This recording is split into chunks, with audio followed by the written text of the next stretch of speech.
नमस्कार मित्रांनो, स्वागत आहे तुमचं पुन्हा एका नवीन अशा प्रणय कथेमध्ये.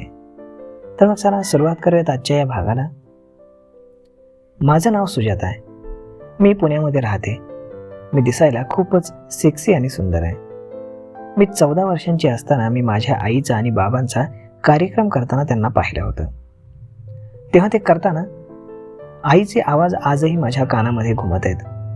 त्यामुळे मलाही मुलांमध्ये काही ना काहीतरी पाहायची इच्छा होत असते. परंतु मी अजूनपर्यंत तसा काही कार्यक्रम कधी केला नाही. परंतु मोबाईलवरती व्हिडिओ पाहून मी बरीच माहिती जमा केली. मी 22 वर्षांची होते आणि नुकतीच एका मोबाईलच्या दुकानामध्ये सेल्स गर्ल म्हणून पार्ट टाइम जॉब करू लागले होते. तिथे माझ्यासोबत अजून 2 मुलं कामाला होती, निकेश आणि राजेश. ते दोघंही रूममेट होते. निकेश हा माझ्यापेक्षा मोठा होता, तर राजेश हा छोटा होता. राजेश हा खूपच चावट होता, खूप चावट बोलायचा. कधी कधी तर तो मोबाईलमध्ये ॲडल्ट फिल्म बघत काउंटरवरतीच बसायचा आणि तो माझ्याशी बोलताना त्याचं लक्ष नेहमी माझ्या छाती आणि माझ्या कशावरती असायचं ते तुम्हाला सांगायची गरज नाही. त्यात शॉप काउंटर थोडं छोटं असल्यामुळे तो बाहेर जात असताना सतत माझ्या मागे पुढे स्पर्श करायचा आणि म्हणायचा की चुकून लागलं. परंतु हे तो सर्व जाणून बुजून करायचं हे मला ठाऊक होतं. पण मलाही खाज होती, त्यामुळे मी काही बोलत नव्हते. त्यामुळे तो रोज काही ना काहीतरी नवीन करून येऊन रोज माझ्या अंगाला स्पर्श करायचा. सोमवारी निकेशची सुट्टी असायची, मंगळवारी राजेशची आणि बुधवारी माझी. सोमवारचा दिवस होता. निकेश हा सुट्टीवर होता आणि राजेश आणि मी दुकानामध्ये होतो. सकाळचा टाइम होता आणि दुकान उघडून मी झाडू मारत होते. राजेशचं माझ्या मागणं लक्ष होतं. मी झाडू मारत असताना मोका पाहून राजेशने मला मागून येऊन धरलं आणि माझ्या मानेवर किस करू लागला. मी म्हणाले, वेडा आहेस का, काय करतोयस, सोड. त्यानं काही ऐकलं नाही आणि त्यानं माझ्या ओठांवरती मग तो किस करू लागला आणि मग माझ्या सर्वांगावरनं हात फिरवू लागला. मी जवान असल्यामुळे अंगामध्ये माझ्या गरमी होऊ लागली आणि मला आनंद तर होतच होता. तितक्यात त्यानं मला सोडलं आणि मग मी काउंटरवर जाऊन मी बसले आणि मग तिथून येऊन थोड्या वेळानं पुन्हा झाडू मारू लागले. गिऱ्हाईकं येतच होती. दिवसभर तो माझ्या अंगाला स्पर्श करत मला उत्तेजित करायचा प्रयत्न करत होता.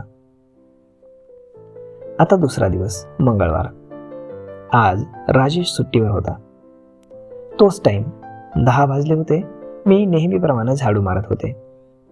आज मी टाईट जीन्स घालून आले होते.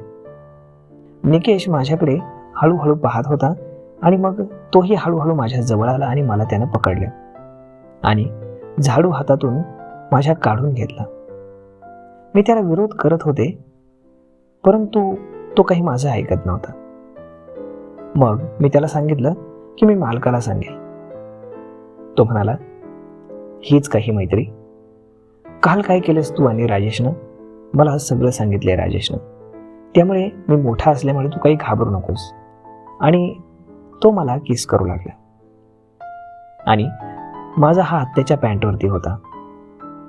मला जाणवलं की तो केवढा मोठा आहे. आणि मग त्यानंतर आम्ही दोघं बाजूला झालो आणि मग दिवसभर काम करू लागलो. पूर्ण दिवस तसाच गेला. बुधवारी माझ्या सुट्टीचा दिवस. त्या दिवशी मी विचार केला आणि मोबाईलवरती ॲडल्ट व्हिडिओ पाहून मला तसं करायची इच्छा झाली. मग मी कामावरती आले गुरुवारी आणि राजेश आणि निकेश दोघेही शॉपमध्येच होते. आज थोड्या दोघांशी बोलणं कठीण वाटत होतं, पण तसं काही झालं नाही. तर आम्ही मिळून मिसळून काम करू लागलो. तेव्हा निकेश म्हणाला, शनिवारी येणार का आमच्या रूमवर? त्यांनी प्लॅन केला होता आणि माझी इच्छा होती. पण मी म्हटलं, कशाला?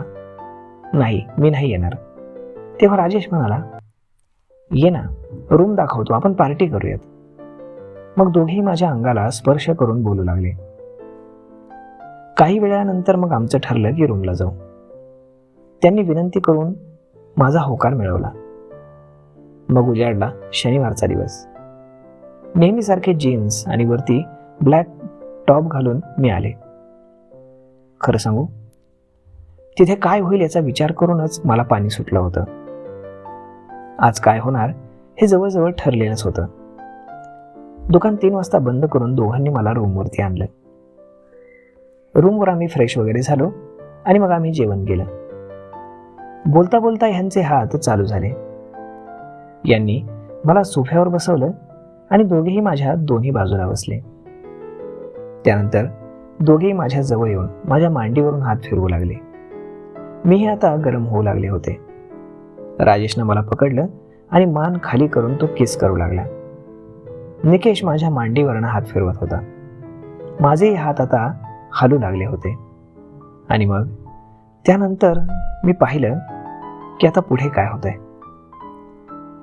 1 वर्षाहून जास्त आमची मैत्री होती, परंतु आज आम्ही ती मैत्री मोडीत काढली होती. त्यानंतर हळूहळू आम्ही दोघेही कार्यक्रम करू लागलो. कधी तो वरती, कधी मी खाली, कधी दोघांच्याही मध्ये मी. अशा पद्धतीनं हळूहळू हळूहळू त्यांनी मला सराईत करून टाकलं. त्यानंतर मग आम्ही दर आठवड्यातून सुट्टी असली की आम्ही तिघेही एकत्र भेटायचो आणि पुन्हा तशीच मजा करायचो. तर मग मित्रांनो, अशा पद्धतीनं मी माझा पहिला अनुभव घेतला. तर मग तुम्हाला काय वाटतं हे तुम्ही मला कमेंट करून नक्कीच सांगा. आणि जर तुम्हाला हा व्हिडिओ आवडला असेल तर आपल्या जवळच्या मित्रमंडळींसोबत देखील हा व्हिडिओ तुम्ही शेअर करायला विसरू नका. धन्यवाद.